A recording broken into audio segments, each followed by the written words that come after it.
Welcome to the env0cast, your one-stop shop for all things env0, DevOps, and infrastructure as code. And now, here's your host, Tim Davis, DevOps advocate at env0.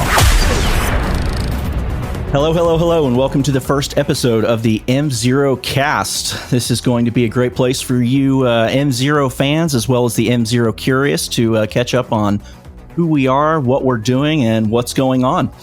I have a great first guest for us today, and we'll go ahead and start off with who are you? Hi, everybody. My name is Ohad Maislish. I'm co-founder and CEO of env0. Excellent. Well, glad to have you. Thanks for hiring me. Thanks for letting me do this. Our pleasure. Thank you for joining env0. Absolutely. I figured this podcast would be just another way to get our news and stuff like that out because, some people like to watch videos. Some people like to read blogs. I know a lot of people catch up on podcasts and things like that. So hopefully this will be a good way for some people to check in and see what's going on. So let's go ahead and jump into it. You told us who you are. What's your background like? My background is I'm officially a geek, an engineer. From a young age, I started programming. My first programming language was BASIC.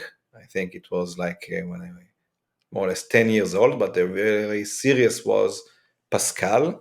Not sure if our audience here knows about those in the early 90s.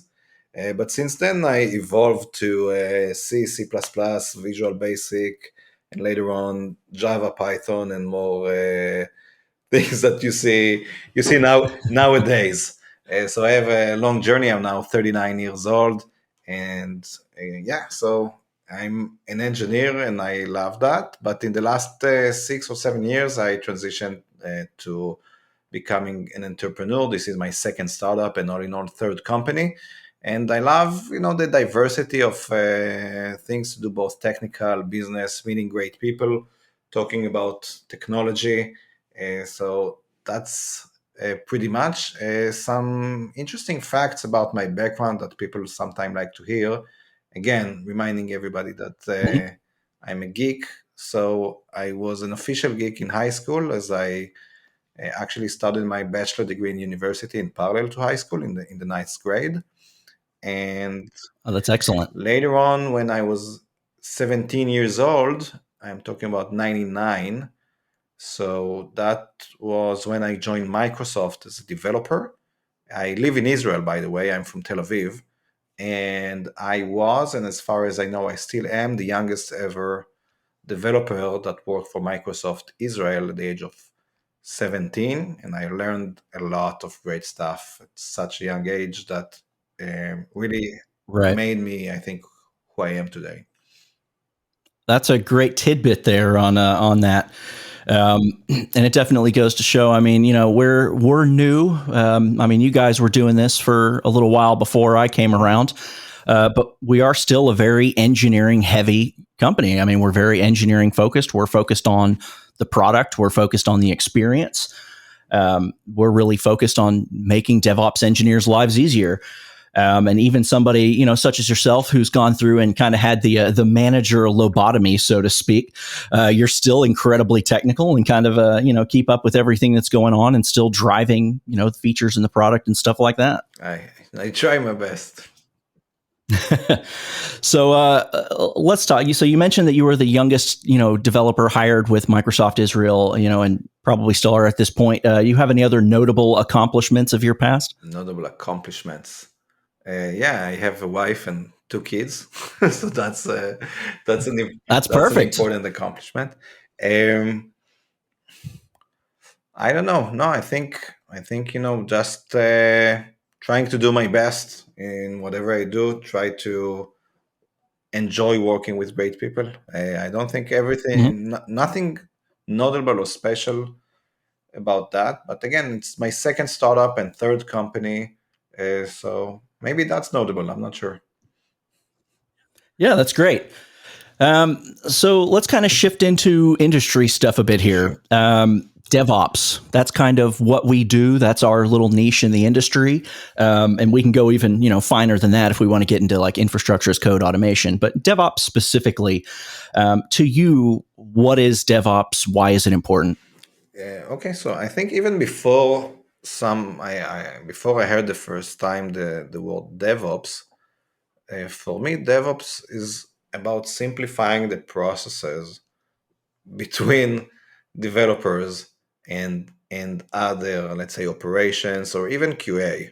And so I remember I worked at a startup named Beehive Networks that was actually the first acquisition at VMware in Israel. So I started working there like 13, 14 years ago.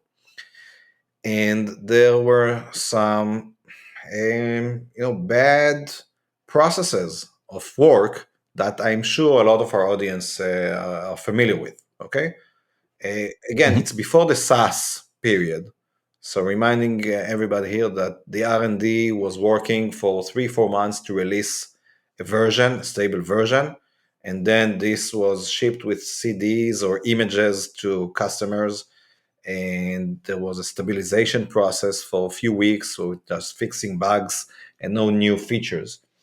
And basically every weekend the R&D delivered a version to the QA, and then the QA would have tested that for the weekend. Hopefully, why I say hopefully, because sometimes it crashed immediately. Okay, and this tension between QA and R&D of what's the quality of this version and how I'm going to deploy it. Is it deployable? What I'm getting in that version? And looking at the frustration, I think, between different teams and no trust. That's for me is DevOps, to bring everybody together with the same goal, with the same tools, and who is responsible where, why, and how you work perfectly as an organization, not accept somebody else's problem for things. Okay, so DevOps is Right. the best approach to reduce those gaps and operate as a unit, as a team, all together for the same cause, with the great tools and solutions for that goal. Right. And it's, you bring up how things were in the past. And I mean, it's funny to me because I remember buying so many pieces of software on CD and, installing it. And if I needed updates, I had to either go to the store and get the new CD, or eventually they had, repositories where you could go download from FTP or something on the web. And it's just so strange. I mean, there are fully grown adults working in our industry right now that never had to install something from a CD. I mean, it seems like forever ago, but also not so much. Not so long ago. We've definitely we've definitely come a long way, and it definitely seems like DevOps has had a huge part in that. And the way you say it. You mentioned kind of everything. A lot of people think that DevOps is just, throwing everything in a tool, or throwing a tool at something like a CI/CD pipeline or something like that. But it's people and process as much as it is the tool set. If the people and process aren't taking care of things the way that they need to be done, fostering that communication between teams, bringing everybody together, that tool might not be successful. And it's not really DevOps if you're not, doing the full thing correctly, it seems. Now, I'm sure there's people out there that are going to tell me that that's not true. And if you use CI/CD, you're doing DevOps. But, they're free to reach out and let me know what they think here. So, we kind of talked about, who you are, where you come from, and everything, what industry we're in and why you think that's important. So let's talk about the company specifically. Why env0? What led up to env0 becoming a thing? Who were you involved with in this, and how did it get started? Sure. So all in all, about 2.5 years ago, I had a feeling, and I think today I have a very strong feeling, that we are experiencing a revolution. Okay, I sometimes call it the third cloud revolution, and I'm talking about infrastructure as code or code. Okay, the first revolution is virtualization, like 20 years ago, with VMware and ESX instead of physical machines. For those who are familiar with the VMware products, but I'm sure all of you are aware of the second revolution, like 10 years ago, with the public cloud. So you no longer have your physical servers in a room with air conditions, but instead you have a credit card and you click buttons in a GUI of AWS or Azure and GCP and others in order to provision cloud resources. Those cloud resources have evolved from just EC2 and the S3 and RDS to so many different types. Obviously, Kubernetes and serverless Lambda are very important to mention here. But in the last few years, nobody or you stopped clicking those buttons. Those DevOps engineers, let's maybe name a lot of people that have that title. It can be platform, infrastructure, cloud operations, and a bunch of other names. But let's, for the simplicity, call those DevOps engineers. So they used to click buttons in order to provision new cloud resources. But now it shifted to code. Infrastructure is code. So you have Git repos with Terraform, CloudFormation, ARM templates, Pulumi, also important to mention here. Each one we can dive into that with its approach. And those Git repos contain code, which basically means now you have engineers developing code, and engineers influence infrastructure decisions. And basically now to operate cloud, it's a different concept. It's not just about the GUI to the cloud. It's two things. It's Git repos that contain code, and the other actually, obviously, is the cloud resources, the cloud GUI that you see what's going on there. So this hybrid entity that contains both code and resources, that's the new cloud. It's not just about the resources, it's the code. And if your code is not aligned with your cloud resources, you have what's called a drift. Okay? And so you didn't have a drift 5 years ago. There was no such thing.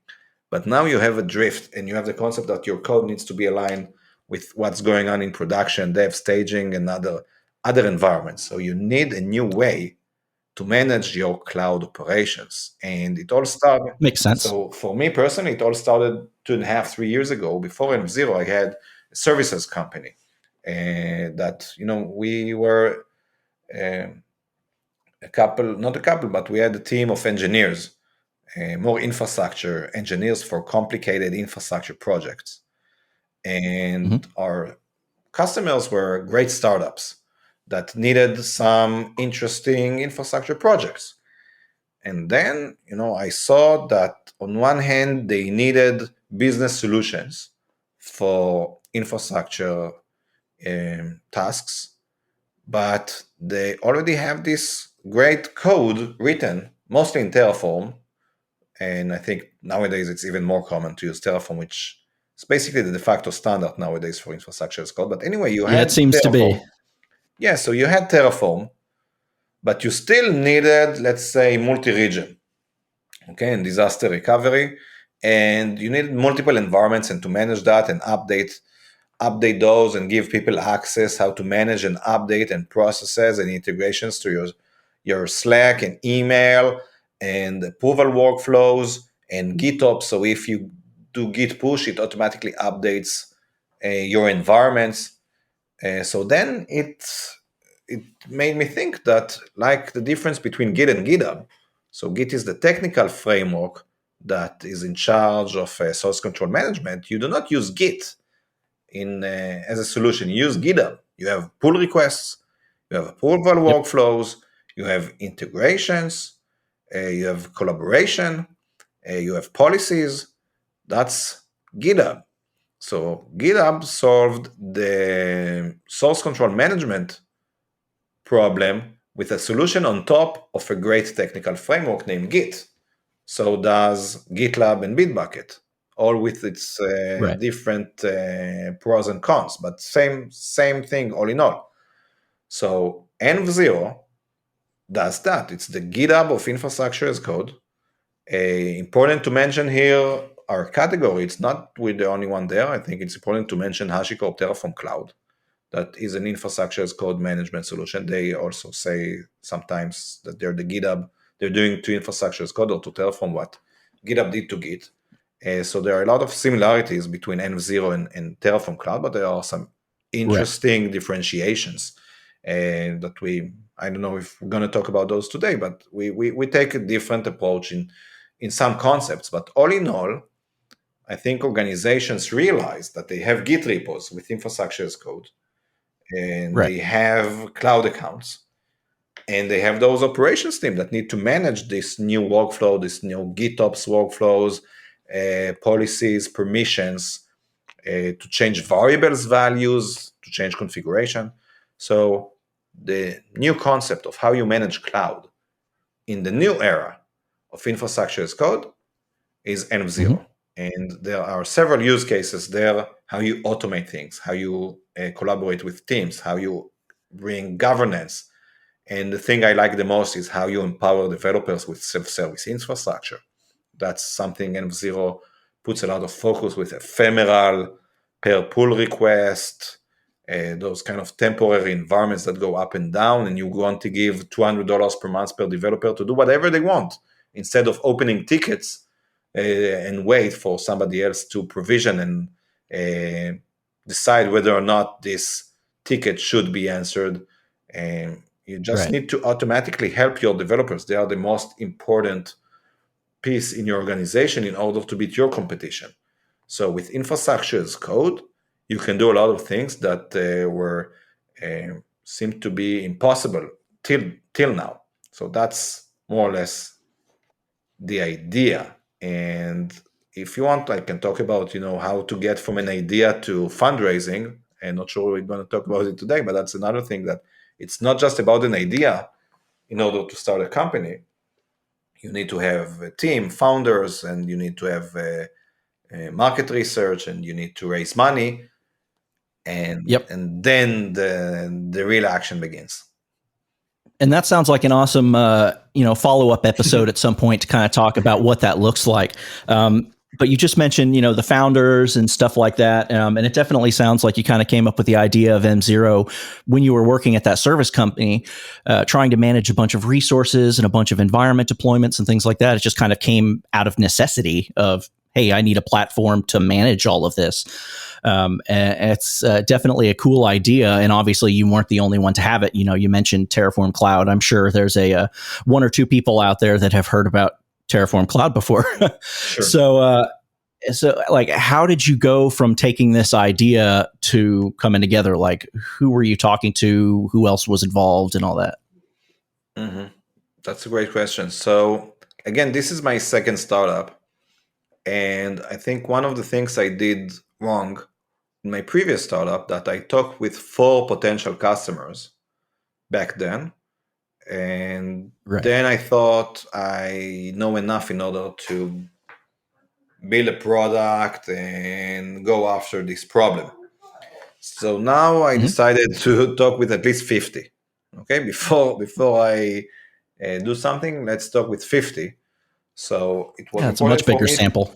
Yeah, so it was important for me that within that sample, I will have different kind of companies and people and influencers that I will listen to.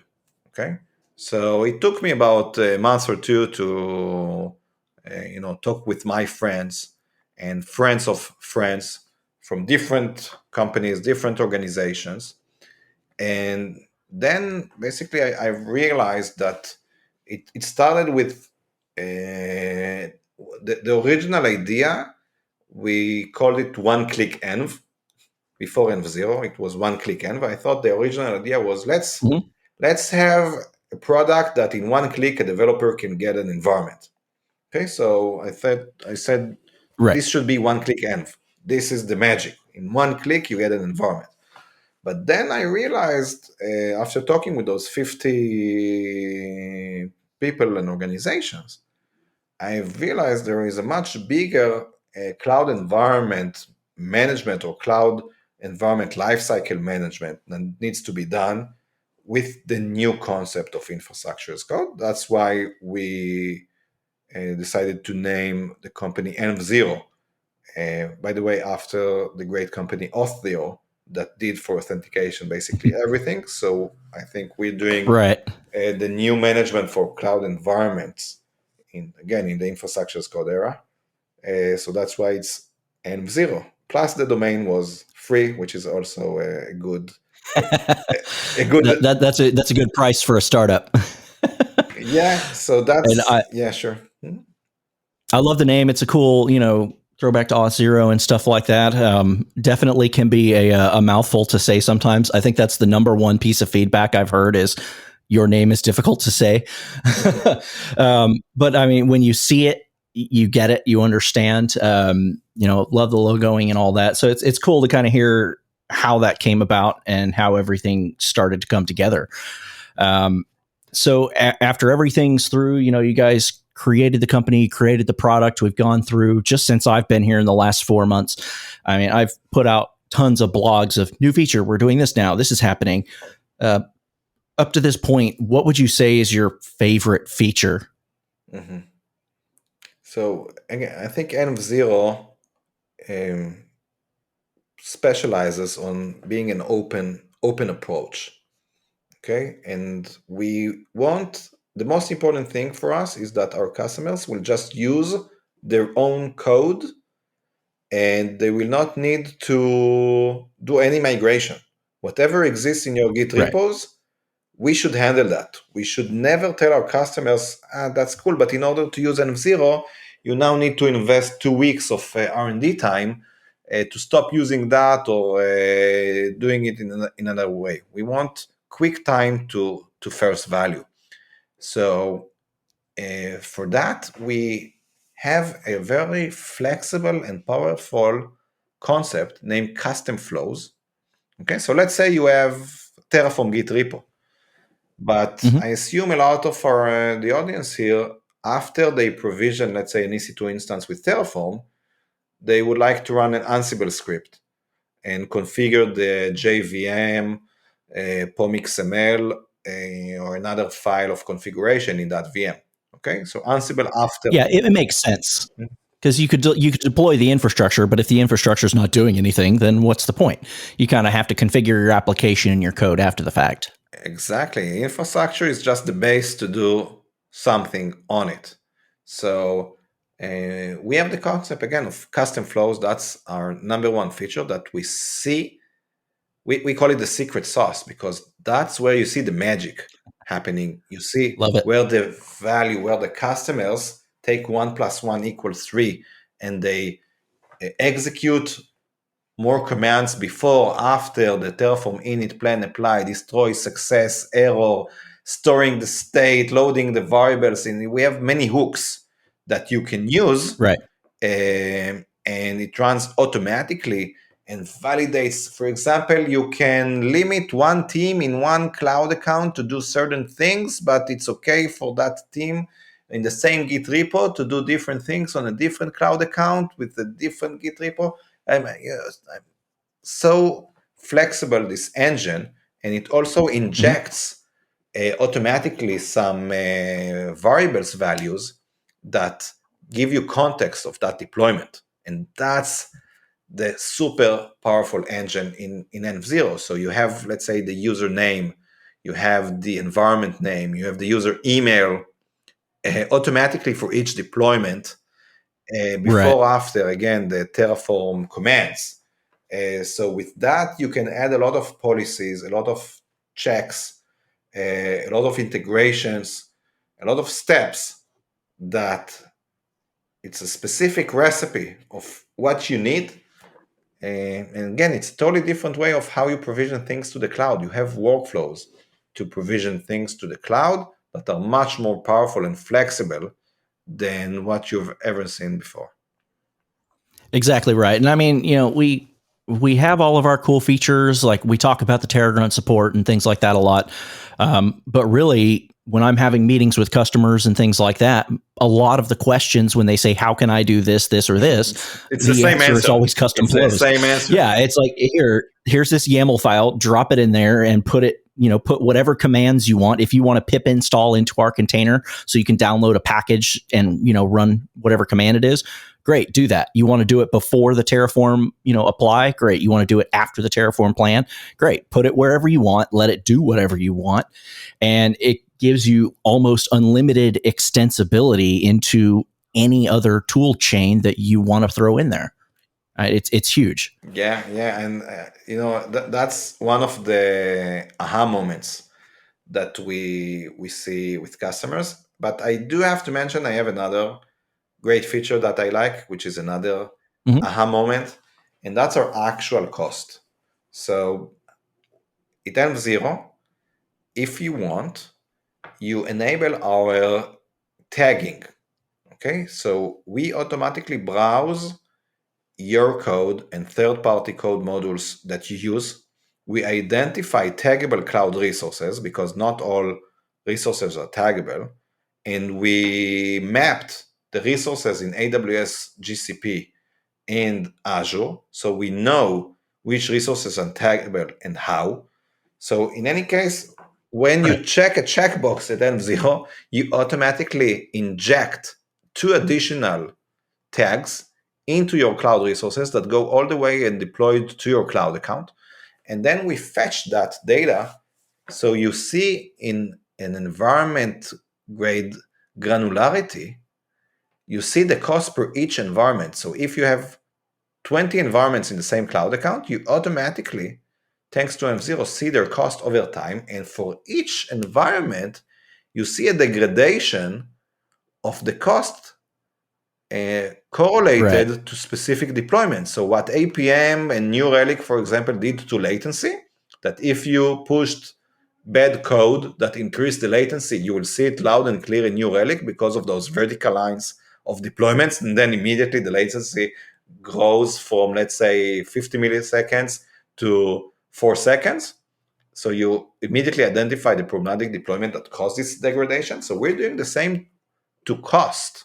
And again, thanks to infrastructure as code, we're able to recursively tag your code, your resources, and then inject those vertical lines of your deployments. It can be a change of code, it can be a change of variable value that can dramatically change your infrastructure. Right. And then our users see their cost. It's shift left cloud cost to the developer. They have visibility on how their deployment affected cost in their specific place. It's not the entire cloud account because you can basically understand nothing from looking how your deployment affected the entire cloud account.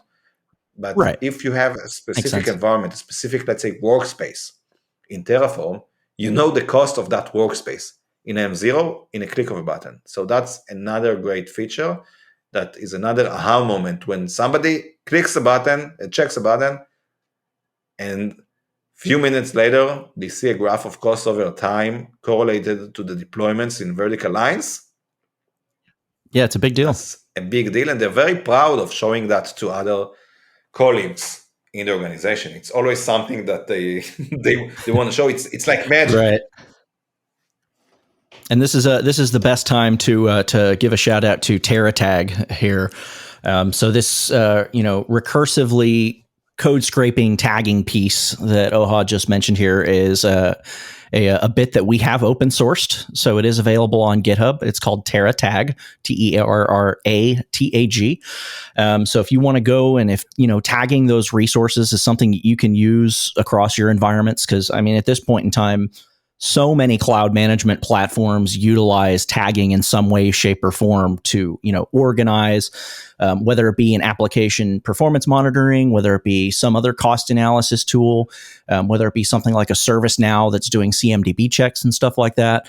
Tagging can be important. So if you're not quite ready for the full env0 experience, but you do want to tag your infrastructure as code resources, then feel free to go and check that out. If it is open source, so if you want to go through and open a pull request and start making changes to it, we're all for it. So feel free to check that out. That's just something that we kind of gave back to the community, and we'd like to see that grow and flourish. So, we kind of talked about a couple of, your favorite features, and I definitely love that as well.